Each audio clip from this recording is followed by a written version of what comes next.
Okay, in this video I'm going to show you how to do a modern brake job. Now this is going to be done on my 2000 Land Rover Discovery 2, but this is going to really apply to just about any vehicle, any modern vehicle that uses a disc brake and a rotor setup. So let's just jump right into it and let's start with the parts and the tools that I'm going to use. Okay, starting with the parts, we're going to be replacing the rotors, so we're going to need rotors,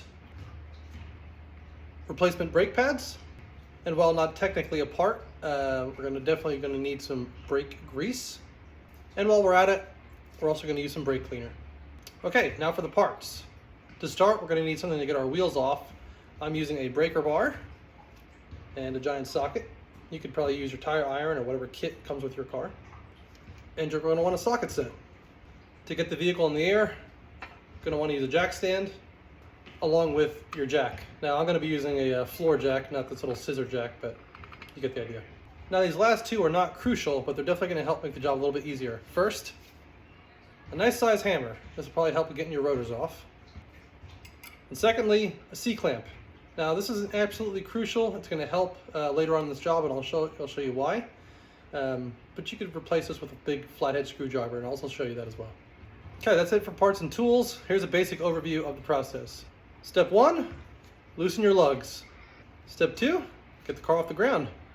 Step 3, finish taking the lugs out, take your wheel off. Step 4, we're going to remove the caliper itself. Step 5, there's usually a bracket holding that caliper in that'll come off. And then step 6, rotors will come off. And then it's basically doing all that in reverse, mixing in a little bit of greasing up of some of the brake parts, but I'll talk you through that as we do it. So let's get into it. Now for step 1, if you don't loosen these lugs, what's going to happen is you're going to get this thing up in the air, and then you're going to have the hardest time trying to break those lugs because the axle is just going to spin on you. So important, while the weight's in the vehicle, want to break these lugs and get them nice and loose. Don't have to take them out just yet, but just get them loose, that way you're not fighting this thing once it's up in the air. Another thing you can see here when you're working on your lugs, this one looks a little bit different than the rest of these. This is a locking lug, and it requires a special socket or adapter or key to take them off. This is what it looks like. So you might have one of those in your car. Definitely check your spare and like your jack kit that came with your car for this special adapter. If not, you can always really get these off with a pair of vice grips, or some people will even drill into them to get them out. But look for your key first. Okay, step 2. Let's jack this thing up. Now I'm going to jack this thing from my rear diff in the center of the vehicle. Hopefully get both wheels off the ground. Put my jack stands right underneath.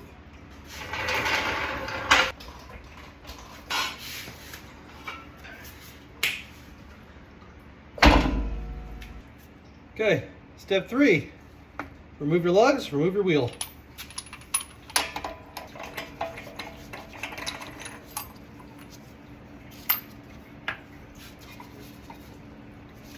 Here's another place where that hammer comes in handy.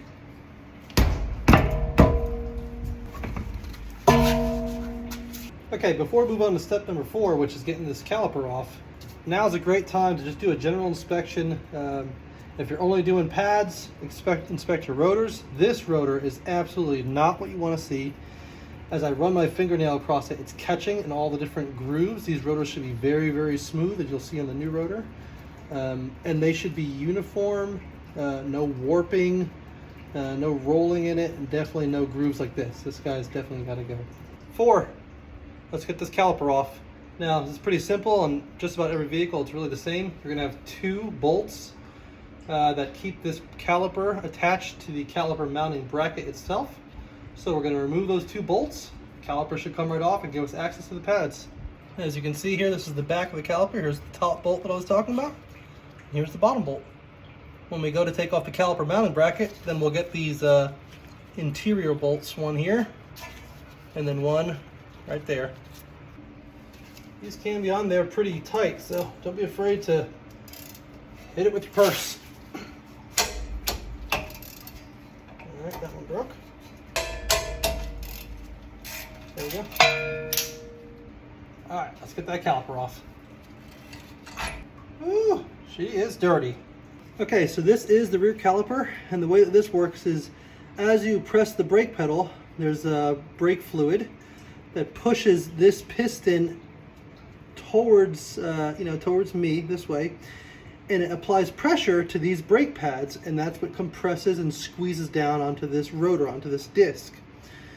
You can see that this thing, well, it's pretty gunky, pretty nasty. Now, when you're doing an inspection, you want to look at this boot covering the piston itself, and actually this boot, aside from being very dirty, does not look too bad. There's no tears in it, no nicks in it. Should be fine. There is a ton of dirt in behind this caliper, or in behind this boot covering the piston, however.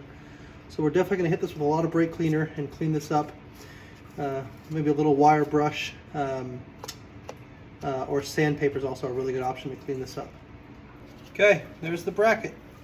Now, with the bracket, one of the most important things you want to check are these two guide pins. Now, the way that this system works is, you see that these sort of sponge in and push in. This allows the caliper to slide and apply even constant pressure and a little give to the system.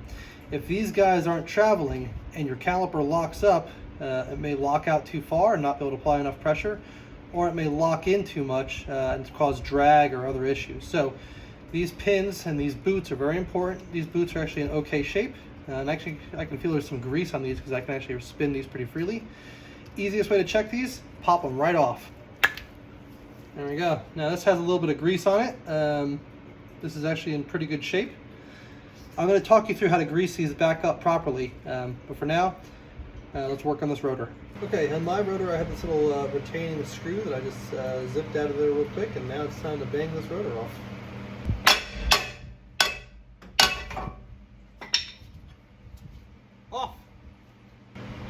Okay, so now that you have everything disassembled, it's basically just putting the new parts back on and snugging your bolts down and getting it all back together. But before you do that, take some time to clean this thing out. As you can see, mine is looking pretty gunky. It's a 2000 Land Rover, so it's accumulated a ton of crud in here. Hasn't been perfectly maintained. So I'm going to take some time now to clean this up as best I can. I'm going to use brake parts cleaner. I'm going to use some PB Blaster, a wire wheel, and probably just a good wire brush. And well, here's what it looks like now to this.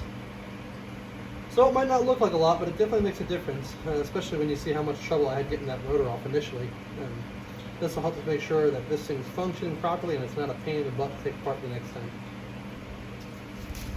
So let's get the new rotor on there. Let me find my retaining screw hole right there. Line these up.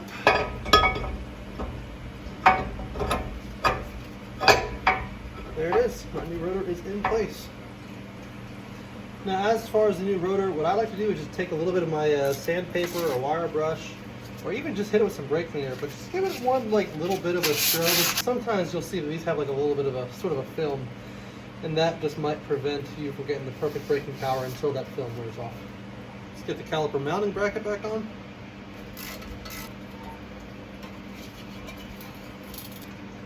So with these guide pins, you want to lube around the the body of the guide, and not on the top.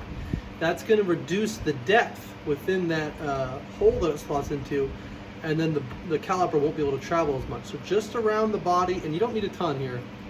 This is a case where less is more. So there it is. That's a ton on there, way more than I need. But just so you see, I don't have really any there on the top of the guide pin. Do that for both. Push them back in until they click, because you'll hear this little boot catch. I'll see if I can get it on video. Now it's time to put your pads back on. What I like to do, just again, same story I sort of did with the rotors, do a little scuff. Just take both of the pads and get a little bit of a grind together. Make sure they don't have any kind of glaze or any film on them. And that's it. They're ready to rock. Lubing these guys, you just want to lube the outsides, because that's where they're going to slide a little bit within the bracket. And you can put a little bit on the face of the shim if you want. Do not put any on the face of the pad where the wear material is, and definitely don't get any grease on the rotor. Okay, pads are in place. Let's get our caliper back on. That's it. Brake job done. Get your wheel back on. Hand tighten your nuts or your lug nuts back on. Get the jack stands out. Put the wheel on the ground. Snug her back down. Ready to rock. One very important last thing before you stop watching. Once you got everything back together and you have this thing back down to the ground, when you get in your vehicle, pump your brake pedal a few times, especially if you've done more than just one wheel. Pump it a few times until you feel resistance in that pedal. What'll happen is that'll get the brake fluid to push back into the caliper and back into where the piston was because it had been recessed so far. And that'll give you the ability to actually apply those brakes. If you don't do that, when you go to drive and you go to stop, you're going to realize that there's a ton of travel in your pedal and you're not actually applying your brakes. So don't forget that.